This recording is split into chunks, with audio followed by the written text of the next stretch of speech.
Interest on capital, ठीक है। ये आपका दूसरा टॉपिक है। इस पॉइंट को आप ज्यादा चल सकते, ठीक है ना। इंटरेस्ट ऑन कैपिटल ज्यादा चल सकते क्योंकि ये आपको 12th में काम आने वाला है, ठीक है ना। तो मान लीजिए सिंपली इंटरेस्ट ऑन कैपिटल आप लोग को हम पढ़ाए थे जब शुरू में, तो हम लोग को बताए थे कि कंपनी अलग होता है, मालिक अलग होता है, ठीक है।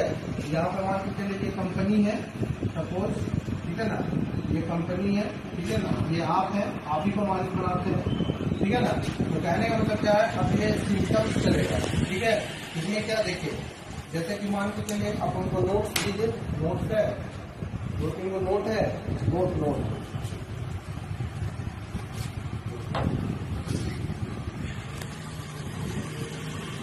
जैसे मान के चलिए ये नोट है, ठीक है। इसमें क्या है, जैसे मान अपने आप को ना देखिए, जब भी पार्टनरशिप पढ़िएगा तो आपको दोनों पॉइंट ऑफ व्यू से सोचना पड़ेगा। तो अकाउंटिंग का ये रूल है, ठीक है ना, कि आप जिस जगह पे खड़े हैं, ठीक है, आपको उसी के हिसाब से अकाउंटिंग करना है। आप दोनों पार्ट का सोचिएगा ना, तो आपसे प्रॉब्लम हो जाएगी। क्लियर है। मतलब ऐसा नहीं कि आप जैसे कोई चीज को घेर है ऐसा करके ना रूल, मतलब इस चीज को पार है, इस चीज को खोल है, ऐसा करके। तो ऐसा सोचिएगा ना, दोनों साइड का, दोनों पार्ट का सोचिएगा तो आपको प्रॉब्लम हो जाएगा, ठीक है ना। आप जिस भी आपका, जैसे आप लोगों को बताया था हम शुरू में कि यदि मान लीजिए ये एक्स लिमिटेड कंपनी है सपोज, तो ये एक्स लिमिटेड कंपनी, आपको ये सोचना है कि आप एक्स लिमिटेड कंपनी, तभी वो सही सही होगा। और अकाउंटिंग टर्म्स में अपना सोचना है कंपनी है सपोज, तो ये एक्स लिमिटेड कंपनी, आपको ये सोचना है कि आप एक्स लिमिटेड कंपनी, तभी वो सही सही होगा। और अकाउंटिंग टर्म्स में अपना सोचना है, दोनों साइड का नहीं। क्लियर है।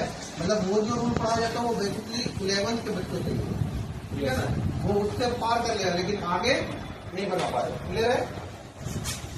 तो मेरा ये कहना है कि आप यहाँ है तो यहाँ सोचिए, यहाँ है तो यहाँ सोचिए। हम मान लीजिए जैसे ये मान लीजिए आप, ठीक है ना, ये एक्स है, कोई भी, ये 500 रुपये कैपिटल दिया सपोज कीजिए, ये 500 रुपये कैपिटल दिया इसको, ठीक है।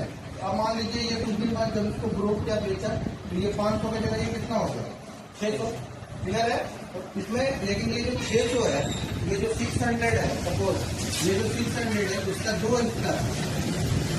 आप एक बात ध्यान रखिएगा, तो जब फर्स्ट में ये 500 रुपये यहाँ पे किया, फिर उसके बाद ये बड़ा बिजनेस किया, चाहे वो जिस भी चीज का बिजनेस करे, ये प्रॉब्लम नहीं है। मतलब वो जिस भी चीज का बिजनेस करे, तो यहाँ पे 500 रुपये था, 100 रुपये उसका बढ़ेगा ही। अब ऐसा बात है, कोई भी सेल जब होगा तो उसमें जब भी सेल होता है तो कॉस्ट प्लस प्रॉफिट होगा, तो वो बढ़ेगा ही।